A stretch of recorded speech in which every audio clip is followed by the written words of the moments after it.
Metro ಪ್ರಯಾಣಿಕರಿಗೆ ಗಾಯದ ಮೇಲೆ ಬರೆ. ಮತ್ತೆ ನಮ್ಮ ಮೆಟ್ರೋ ಪ್ರಯಾಣ ದರ ಏರಿಕೆ. ಯಾವ್ಯಾವ ಮಾರ್ಗದಲ್ಲಿ ಎಷ್ಟೆಷ್ಟು ಟಿಕೆಟ್? ವಿಜಯ ಕರ್ನಾಟಕ ವೆಬ್ ವೀಕ್ಷಕರಿಗೆ ನಮಸ್ಕಾರ. ನಾನು ಶಿವಮೂರ್ತಿ ಸ್ವರ್ಪ. ಬೆಂಗಳೂರಿಗರ ಜೀವನಾಡಿ ಅಂತಾನೆ ಪ್ರಖ್ಯಾತಿಯಾಗಿರುವಂತಹ ನಮ್ಮ ಮೆಟ್ರೋ ಮತ್ತೆ ಪ್ರಯಾಣಿಕರಿಗೆ ಬಿಗ್ ಶಾಕ್ ಅನ್ನ ಕೊಟ್ಟಿದೆ. ಈಗಾಗಲೇ ಬೆಲೆ ಏರಿಕೆಯ ಸುಳಿಯಲ್ಲಿ ಬೆಂಗಳೂರಿಗರು ಸಿಲುಕಿ ನರುಗ್ತಾ ಇದ್ದಾರೆ. ಬೆಳಗ್ಗೆ ಎದ್ದು ಕಾಫಿ ಟೀ ಕುಡಿಯೋಣ ಅಂದ್ರೆ ಹಾಲಿನ ದರ ಏನು, ಊಟಕ್ಕೆ ತರಕಾರಿ ತರೋಣ ಅಂದ್ರೆ ಕೈ ಸುಡ್ತಾ ಇದೆ. ಇತ ಮದ್ಯದ ಬೆಲೆಯೂ ಕೂಡ ಹೆಚ್ಚಳವಾಗಿದೆ. ದುಬಾರಿ ದುನಿಯಾದಲ್ಲಿ ಸಿಲುಕಿರುವ ಇಂಥ ಹೊತ್ತಲ್ಲೇ ನಮ್ಮ ಮೆಟ್ರೋ ಇದೀಗ ಸಾಮಾನ್ಯ ಜನರ ಗಾಯದ ಮೇಲೆ ಬರೆ ಎಳೆಯಲು ಮುಂದಾಗಿದೆ. ಹೌದು, ಕಳೆದ ವರ್ಷವಷ್ಟೇ ಭಾರಿ ಪ್ರಮಾಣದಲ್ಲಿ ಟಿಕೆಟ್ ದರ ಏರಿಕೆ ಮಾಡಿ ಪ್ರಯಾಣಿಕರ ಜೇಬಿಗೆ ಕತ್ತರಿ ಹಾಕಿದ್ದ ಬಿಎಂಆರ್ಸಿಎಲ್ ಇದೀಗ ಮತ್ತೆ ಸದ್ದಿಲ್ಲದೆ ದರ ಏರಿಕೆಗೆ ಅಸ್ತು ಅಂತ ಹೇಳಿದೆ. ಇದಕ್ಕೆ ಸರ್ಕಾರವು ಕೂಡ ಗ್ರೀನ್ ಸಿಗ್ನಲ್ ಅನ್ನು ಕೊಟ್ಟಿದೆ. 5% ಏರಿಕೆ ಮಾಡಲು ಮುಂದಾಗಿದ್ದು ಮಧ್ಯಮ ವರ್ಗದವರು, ದಿನಗೂಲಿ ನೌಕರರು ಮತ್ತು ಬಡವರು ಮೆಟ್ರೋ ಹತ್ತಲು ಹೆದರುವಂತಹ ಪರಿಸ್ಥಿತಿ ಈಗ ನಿರ್ಮಾಣವಾಗಿದೆ. ಬರುವ ಸೋಮವಾರದಿಂದ ಅಂದ್ರೆ ಫೆಬ್ರವರಿ 9ರಿಂದಲೇ ನಿಮ್ಮ ಪ್ರಯಾಣದ ಖರ್ಚು ಹೆಚ್ಚಾಗಲಿದೆ. ಹಾಗಾದ್ರೆ ಯಾವ್ಯಾವ ಮಾರ್ಗದಲ್ಲಿ ಎಷ್ಟೆಷ್ಟು ದರ ಏರಿಕೆಯಾಗಲಿದೆ, ಪ್ರಸ್ತುತ ದರ ಪಟ್ಟಿ ಎಷ್ಟಿದೆ, ಡೀಟೇಲ್ ಆಗಿ ನೋಡ್ಕೊಂಡು ಬರೋಣ ಬನ್ನಿ. ಬೆಲೆ ಏರಿಕೆ ಚಕ್ರವ್ಯೂಹದಲ್ಲಿ ಬೆಂಗಳೂರು. ರಾಜಧಾನಿ ಬೆಂಗಳೂರಿನಲ್ಲಿ ಬದುಕುವುದು ದಿನೇ ದಿನೇ ಕಷ್ಟವಾಗ್ತಾ ಇದೆ. ಒಂದು ಕಡೆ ಮನೆ ಬಾಡಿಗೆ ಗಗನಕ್ಕೇರಿದೆ, ಮತ್ತೊಂದು ಕಡೆ ದಿನಸಿ ಪದಾರ್ಥಗಳ ಬೆಲೆ ಏರಿಕೆಯಾಗಿದೆ. ಬಸ್ಸುಗಳಲ್ಲಿ ಓಡಾಡಲು ಟ್ರಾಫಿಕ್ ಸಮಸ್ಯೆ, ಆಟೋ ಕ್ಯಾಬ್ ದರವು ಹೆಚ್ಚಳವಾಗಿದೆ. ಇವೆಲ್ಲದರ ನಡುವೆ ಕೊಂಚ ನೆಮ್ಮದಿಯ ಪ್ರಯಾಣ ನೀಡ್ತಾ ಇದ್ದದ್ದು ನಮ್ಮ ಮೆಟ್ರೋ ಮಾತ್ರ. ಟ್ರಾಫಿಕ್ ಕಿರಿಕಿರಿ ಇಲ್ಲದೆ ಸಮಯಕ್ಕೆ ಸರಿಯಾಗಿ ಆಫೀಸ್ ತಲುಪಬಹುದು ಅಂತ ಲಕ್ಷಾಂತರ ಮಂದಿ ಮೆಟ್ರೋವನ್ನ ನಂಬಿಕೊಂಡಿದ್ರು. ಆದ್ರೆ ಮೆಟ್ರೋ ಕೂಡ ಬಡವರ ಜೇಬನ್ನ ಸುಡ್ತಾ ಇದೆ. ತರಕಾರಿಯಿಂದ ಹಿಡಿದು ಕುಡಿಯುವ ಮದ್ಯದವರೆಗೂ ಕೂಡ ಪ್ರತಿಯೊಂದು ವಸ್ತುವಿನ ಬೆಲೆಯು ಗಗನಕ್ಕೇರಿ ನಿಂತಿದೆ. ನಮ್ಮ ಮೆಟ್ರೋ ದರ ಏರಿಕೆಯಾಗುತ್ತೆ ಎಂಬ ಸದ್ದು ಹರಿದಾಡ್ತಾ ಇದ್ದಂತೆ ಪ್ರಯಾಣಿಕರು ರೊಚ್ಚಿಗೆದ್ದಿದ್ದಾರೆ. ಯಾವುದೇ ಕಾರಣಕ್ಕೂ ಮೆಟ್ರೋ ದರ ಏರಿಕೆ ಮಾಡಬಾರದು ಅಂತ ಆಕ್ರೋಶವನ್ನ ವ್ಯಕ್ತಪಡಿಸಿದ್ದಾರೆ. ಇದರ ನಡುವೆಯೇ ಬಿಎಂಆರ್ಸಿಎಲ್ ಸದ್ದಿಲ್ಲದೆ ಪ್ರಯಾಣ ದರವನ್ನ ಏರಿಕೆ ಮಾಡಿ ಈಗ ಆದೇಶವನ್ನ ಪ್ರಕಟಿಸಿದೆ. ಇದೇ ಫೆಬ್ರವರಿ 9ರಿಂದ ಹೊಸ ದರ ಜಾರಿ. 5% ದರ ಏರಿಸಿದ ಬಿಎಂಆರ್ಸಿಎಲ್. ಈ ಹೊಸ ದರ ಏರಿಕೆ ಇದೇ ಫೆಬ್ರವರಿ 9 ಅಂದ್ರೆ ಸೋಮವಾರದಿಂದಲೇ ಜಾರಿಗೆ ಬರಲಿದೆ. ಮೇಲ್ನೋಟಕ್ಕೆ 5% ಏರಿಕೆ ಅಂದ್ರೆ ಚಿಕ್ಕ ಮೊತ್ತದಂತೆ ನಿಮಗೆ ಕಾಣಿಸಬಹುದು. ಆದರೆ ಇದರ ಹಿಂದಿನ ಲೆಕ್ಕಾಚಾರ ಮಧ್ಯಮ ವರ್ಗದವರಿಗೆ ಹೊರೆಯಾಗಲಿದೆ. ಹೊಸ ಆದೇಶದ ಪ್ರಕಾರ ಕನಿಷ್ಠ ದರವು ₹1 ಹೆಚ್ಚಾಗಲಿದ್ದು, ₹10 ಇದ್ದ ಟಿಕೆಟ್ ಬೆಲೆ ಈಗ ₹11ಗೆ ಏರಿಕೆಯಾಗಲಿದೆ. ಗರಿಷ್ಠ ದರದಲ್ಲಿ ಬರೋಬ್ಬರಿ ₹5 ಹೆಚ್ಚಳವಾಗಲಿದ್ದು, ₹90 ಇದ್ದ ಟಿಕೆಟ್ ದರ ₹95ಗೆ ತಲುಪಲಿದೆ. ಇನ್ನು ನೇರಳೆ ಮಾರ್ಗದಲ್ಲಿ ವೈಟ್ ಫೀಲ್ಡ್ ನಿಂದ ಚಲ್ಲಘಟ್ಟದವರೆಗೆ ಪ್ರಯಾಣಿಸುವವರು ಹಾಗೂ ಹಸಿರು ಮಾರ್ಗದಲ್ಲಿ ರೇಷ್ಮೆ ಸಂಸ್ಥೆಯಿಂದ ಮಾತಾವರದವರೆಗೆ ಪ್ರಯಾಣಿಸುವವರು ಈಗ ₹90 ನೀಡ್ತಾ ಇದ್ದಾರೆ. ಇನ್ನು ಮುಂದೆ ಅವರು ₹95 ನೀಡಬೇಕು. ಹೊಸದಾಗಿ ಆರಂಭವಾಗಿರುವ ಆರ್ವಿ ರಸ್ತೆ ಬೊಮ್ಮಸಂದ್ರ ಮಾರ್ಗದಲ್ಲಿ ಅಂದ್ರೆ ಹಳದಿ ಮಾರ್ಗದಲ್ಲಿ ಪ್ರಸ್ತುತ ₹60 ದರವಿದೆ. ಇದು ₹65ಗೆ ಏರಿಕೆಯಾಗುತ್ತೆ. ಕೇವಲ ಒಂದು ನಿಲ್ದಾಣದಿಂದ ಇನ್ನೊಂದು ನಿಲ್ದಾಣಕ್ಕೆ ಹೋಗಲು ಕನಿಷ್ಠ ₹10 ಇದ್ದದ್ದು ಇನ್ನು ಮುಂದೆ ₹11 ಆಗಬಹುದು. ಇಲ್ಲಿ ಇನ್ನೊಂದು ಸಮಸ್ಯೆ ಇದೆ, ಅದೇನೆಂದ್ರೆ ರೌಂಡ್ ಫಿಗರ್ ಅಥವಾ ಚಿಲ್ಲರೆ ಸಮಸ್ಯೆ. ಉದಾಹರಣೆಗೆ 5% ಹೆಚ್ಚಳ ಮಾಡಿದಾಗ ₹30 ಇದ್ದ ದರ ₹31.50 ಆಗುತ್ತೆ. ಆದ್ರೆ 50 ಪೈಸೆ ಚಿಲ್ಲರೆ ಕೊಡುವುದು ಕಷ್ಟ ಎಂಬ ಕಾರಣಕ್ಕೆ ಅದನ್ನ ₹32ಗೆ ಏರಿಸಲಾಗುತ್ತೆ. ಹೀಗೆ ಪರೋಕ್ಷವಾಗಿ 5% ಮಿತಿಯನ್ನ ಮೀರಿ ಪ್ರಯಾಣಿಕರ ಜೇಬಿನಿಂದ ಹಣ ಕೀಳಲಾಗ್ತಾ ಇದೆ. ಪ್ರತಿದಿನ ವೈಟ್ ಫೀಲ್ಡ್ ಇಂದ ಚಲ್ಲಘಟ್ಟಕ್ಕೋ ಅಥವಾ ರೇಷ್ಮೆ ಸಂಸ್ಥೆಯಿಂದ ಮಾದಾವರಕ್ಕೂ ಹೋಗುವ ಉದ್ಯೋಗಿಗೆ ಈ ₹5 ಹೆಚ್ಚಳವು ತಿಂಗಳಿಗೆ ₹100 ಹೆಚ್ಚುವರಿ ಹೊರೆಯಾಗಿ ಪರಿಣಮಿಸುತ್ತೆ.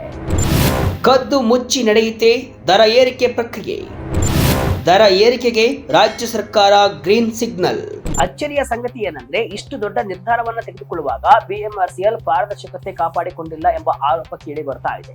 ದರ ಏರಿಕೆಯ ಬಗ್ಗೆ ಅಧಿಕೃತ ಮಾಹಿತಿ ನೀಡಲು ಅಧಿಕಾರಿಗಳು ಹಿಂದೇಟು ಹಾಕ್ತಾ ಇದ್ದಾರೆ ಅಂತ ಹೇಳಲಾಗ್ತಿದೆ. ಬಿಎಂಆರ್ಸಿಎಲ್ ವ್ಯವಸ್ಥಾಪಕ ನಿರ್ದೇಶಕ ಜೆ ರವಿಶಂಕರ್ ಅವರು ಕರೆಯನ್ನ ಸ್ವೀಕರಿಸುತ್ತಿಲ್ಲ, ಹಿರಿಯ ಅಧಿಕಾರಿಗಳು ಇನ್ನೂ ನಿರ್ಧಾರವಾಗಿಲ್ಲ ಅಂತ ಹಾರಿಕೆ ಉತ್ತರವನ್ನ ನೀಡ್ತಾ ಇದ್ರಂತೆ. ಈ ಮೊದಲು ಈಗ ಅಧಿಕೃತವಾಗಿ ದರವನ್ನ ಪ್ರಕಟಿಸಿದೆ. ಆದ್ರೆ ಒಳಗೆ ನಡೆದಿದ್ದು ಬೇರೆಯದ್ದೇ ಕತೆ. ದರ ನಿಗದಿ ಸಮಿತಿ 2025ರಲ್ಲಿ ಶಿಫಾರಸು ಮಾಡಿದಂತೆ ಪ್ರತಿ ವರ್ಷ 5% ದರ ಏರಿಕೆ ಮಾಡಬಹುದು ಎಂಬ ನಿಯಮವನ್ನ ಮುಂದಿಟ್ಟುಕೊಂಡು 2 ದಿನಗಳ ಹಿಂದಷ್ಟೇ ಮಂಡಳಿ ಸಭೆಯನ್ನ ನಡೆಸಿ ರಾಜ್ಯ ಸರ್ಕಾರಕ್ಕೆ ಪ್ರಸ್ತಾವನೆಯನ್ನ ಸಲ್ಲಿಸಲಾಗಿದೆ. ಮುಖ್ಯಮಂತ್ರಿಗಳ ಸಚಿವಾಲಯದ ಅಧಿಕಾರಿಗಳು ಕೂಡ ಇದಕ್ಕೆ ಅನುಮೋದನೆಯನ್ನ ನೀಡುವುದನ್ನು ಕೂಡ ಖಚಿತಪಡಿಸಿದ್ದಾರೆ. ಅಂದ್ರೆ ಜನರಿಗೆ ಗೊತ್ತಾಗದಂತೆ, ವಿರೋಧ ವ್ಯಕ್ತಪಡಿಸಲು ಸಮಯ ನೀಡದಂತೆ ತರಾತುರಿಯಲ್ಲಿ ಈ ದರ ಏರಿಕೆ ಜಾರಿ ಮಾಡಲು ಸಿದ್ಧತೆ ನಡೆದಿದೆ ಅಂತ ಆರೋಪಿಸಲಾಗಿದೆ. ಕಳೆದ ವರ್ಷ 71% ದರ ಹೆಚ್ಚಳ. ಮತ್ತೆ ದರ ಹೆಚ್ಚಳ ಮಾಡಿ ಜನರಿಗೆ ಶಾಕ್. ಈ ದಿನಾಂಕ ಫೆಬ್ರವರಿ 9 ಬೆಂಗಳೂರಿನ ಮೆಟ್ರೋ ಪ್ರಯಾಣಿಕರು ಮರೆಯುತ್ತಿಲ್ಲ. 2025 ಫೆಬ್ರವರಿ 9 ಅಂದ್ರೆ ಕಳೆದ ವರ್ಷ ಇದೇ ಬಿಎಂಆರ್ಸಿಎಲ್ ಪ್ರಯಾಣಿಕರಿಗೆ ಎಂತ ಶಾಕ್ ಅನ್ನ ನೀಡಿತ್ತು ಎಂಬುದು ಇನ್ನೂ ಜನರ ಮನಸ್ಸಿನಲ್ಲಿ ಹಸಿರಾಗಿದೆ. ಅಂದು ದರ ನಿಗದಿ ಸಮಿತಿ 51.55% ಹೆಚ್ಚಳಕ್ಕೆ ಶಿಫಾರಸು ಮಾಡಿದ್ರು ಕೂಡ ಬಿಎಂಆರ್ಸಿಎಲ್ ಅಧಿಕಾರಿಗಳು ಬರೋಬ್ಬರಿ 101% ದರ ಹೆಚ್ಚಳ ಮಾಡಿದ್ದರ ಪರಿಣಾಮ ಜನರು ತೀವ್ರ ಆಕ್ರೋಶವನ್ನು ವ್ಯಕ್ತಪಡಿಸಿತು. ಮೆಟ್ರೋ ಹತ್ತುವವರ ಸಂಖ್ಯೆ ದಿಢೀರ್ ಕುಸಿತ ಕಂಡಿತ್ತು. ಕೊನೆಗೆ ಎಚ್ಚೆತ್ತ ಸರ್ಕಾರ ಮತ್ತು ಬಿಎಂಆರ್ಸಿಎಲ್ 4 ದಿನಗಳ ನಂತರ ದರವನ್ನ 30% ಇಳಿಕೆ ಮಾಡಿತ್ತು. ಆದರೂ ಅಂತಿಮವಾಗಿ 71.5% ದರ ಹೆಚ್ಚಳವಾಗಿತ್ತು. 1 ವರ್ಷ ಕಳೆಯುವಷ್ಟರಲ್ಲೇ ಈಗ ಮತ್ತೆ ದರ ಏರಿಕೆ ಬಿಸಿ ತಟ್ಟಿದೆ.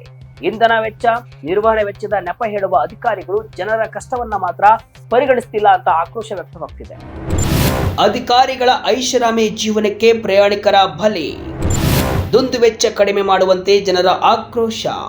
ಒಂದೆಡೆ ಪ್ರಯಾಣಿಕರು 10 ರೂಪಾಯಿ ಉಳಿಸಲು ಪರದಾಡ್ತಾ ಇದ್ರೆ, ಬಿಎಂಆರ್ಸಿಎಲ್ ನ ಒಳಾಂಗಣದಲ್ಲಿ ನಡೆಯುತ್ತಿರುವಂತಹ ದುಂದು ವೆಚ್ಚದ ಬಗ್ಗೆ ನೌಕರರ ಯೂನಿಯನ್ ಗಂಭೀರ ಆರೋಪವನ್ನ ಮಾಡಿದೆ.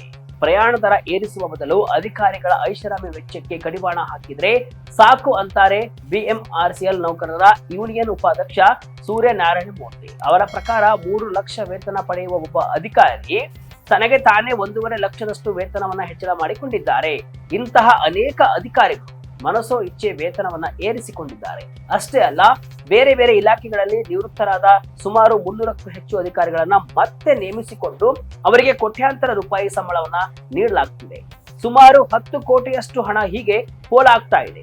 ಹಗಲು ರಾತ್ರಿ ದುಡಿಯುವ ಲೋಕೋ ಪೈಲಟ್ ಅಥವಾ ಇಂಜಿನಿಯರ್ಗಳಿಗೆ ಸಿಗದ ಸವಲತ್ತು ಈ ಉನ್ನತ ಅಧಿಕಾರಿಗಳಿಗೆ ಸಿಗ್ತಾ ಇದೆ. ಈ ದುಂದು ವೆಚ್ಚವನ್ನ ಸರಿದೂಗಿಸಲು ಬಡ ಪ್ರಯಾಣಿಕರ ಜೇಬಿಗೆ ಕೈ ಹಾಕುವುದು ಎಷ್ಟು ಸರಿ ಎಂಬುದು ಯೂನಿಯನ್ನ ಪ್ರಶ್ನೆ. ಬಿಎಂಆರ್ಸಿಎಲ್ ವಿರುದ್ಧ ಸಿಡಿದೆದ್ದ ಪ್ರಯಾಣಿಕರು. ಮೆಟ್ರೋ ದರ ಏರಿಕೆಗೆ ಪ್ರಯಾಣಿಕರು ಕಿಡಿಕಾರ್ತಾ ಇದ್ದಾರೆ.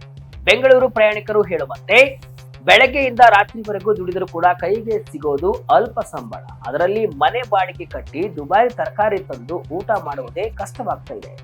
ಈಗ ಮೆಟ್ರೋ ದರ ಕೂಡ ಜಾಸ್ತಿ ಆದ್ರೆ ನಾವು ಓಡಾಡುವುದು ಹೇಗೆ? ಸರ್ಕಾರ ಬಡವರ ಹೊಟ್ಟೆ ಮೇಲೆ ಹೊಡಿತಾ ಇದೆ ಅಂತ ಆಕ್ರೋಶವನ್ನ ವ್ಯಕ್ತಪಡಿಸಿದ್ದಾರೆ. ನಾಗರಿಕ ಸಂಘಟನೆಗಳು ಕೂಡ ಈ ಅವೈಜ್ಞಾನಿಕ ದರ ಏರಿಕೆಯನ್ನ ಖಂಡಿಸಿದೆ. ಮೆಟ್ರೋ ಎನ್ನುವುದು ಸೇವೆ ಆಗಿರಬೇಕೇ ಹೊರತು ಅಧಿಕಾರಿಗಳ ಸಂಬಳ ಹೆಚ್ಚಿಸಿಕೊಳ್ಳುವ ಸಾಧನವಾಗಬಾರದು ಅಂತ ಕಿಡಿಕಾರ್ತಿದ್ದಾರೆ. ಒಟ್ಟಾರೆಯಾಗಿ ಹೇಳುವುದಾದ್ರೆ, ಈಗಾಗಲೇ ಅಗತ್ಯ ವಸ್ತುಗಳ ಬೆಲೆ ಏರಿಕೆಯ ಸುಳಿಯಲ್ಲಿ ಸಿಲುಕಿ ನಲುಗುತ್ತಿರುವ ಬೆಂಗಳೂರಿಗರಿಗೆ ಮೆಟ್ರೋ ದರ ಏರಿಕೆ ಆದೇಶವು ಕಾಯದ ಮೇಲೆ ಬರೆ ಎಳೆದಂತಾಗಿದೆ. ಇದೇ ಫೆಬ್ರವರಿ 9 ಹೊಸ ದರ ಜಾರಿಯಾಗಲಿದೆ. ಆದ್ರೆ ಬಿಎಂಆರ್ಸಿಎಲ್ ನ ಈ ನಡೆ ವಿರುದ್ಧ ಪ್ರಯಾಣಿಕರು ಧರಣಿ ಮಾಡುವುದಾಗಿ ಎಚ್ಚರಿಕೆಯನ್ನ ಕೊಟ್ಟಿದ್ದಾರೆ. ಕಳೆದ ವರ್ಷವೂ ಕೂಡ ಮೆಟ್ರೋ ದರ ಏರಿಕೆ ಆದಾಗ ದೊಡ್ಡ ಮಟ್ಟದಲ್ಲಿ ಹೋರಾಟ ನಡೆದಿತ್ತು. ಈಗಲೂ ಕೂಡ ಅದೇ ರೀತಿಯ ಹೋರಾಟ ಮಾಡುವುದಾಗಿ ಜನರು ಎಚ್ಚರಿಕೆಯನ್ನ ಕೊಟ್ಟಿದ್ದಾರೆ. ಆದ್ರೆ ಬಿಎಂಆರ್ಸಿಎಲ್ ಮಾತ್ರ ಪ್ರತಿ ವರ್ಷದಂತೆ ಈ ವರ್ಷವೂ ದರ ಏರಿಸಿದ್ದೇವೆ ಅಂತ, ಇದು ಅದೊಂದು ಪ್ರಕ್ರಿಯೆ ಅಂತ ಸಬೂಬನ್ನ ಹೇಳ್ತಾ ಇದೆ. ಸೋಮವಾರದಿಂದ ಹೊಸ ದರ ಜಾರಿಯಾಗಲಿದ್ದು ಪ್ರಯಾಣಿಕರು ಯಾವ ರೀತಿ ಸ್ಪಂದಿಸ್ತಾರೆ ಎಂಬುದನ್ನ ಕಾದು ನೋಡಬೇಕಿದೆ. ಇದಿಷ್ಟು ಇವತ್ತಿನ ವಿಶೇಷ. ಇದೇ ರೀತಿ ಹಲವು ವಿಶ್ಲೇಷಣೆ, ಮಾಹಿತಿ ಅಷ್ಟೇ ಅಲ್ಲ, ಮನರಂಜನೆಯ ವಿಡಿಯೋಗಳಿಗಾಗಿ ವಿಜಯ ಕರ್ನಾಟಕ ವೆಬ್ಸೈಟ್, ಫೇಸ್ಬುಕ್ ಹಾಗೂ ಯೂಟ್ಯೂಬ್ ಪೇಜ್ ಅನ್ನ ಫಾಲೋ ಮಾಡಿ. ಧನ್ಯವಾದಗಳು.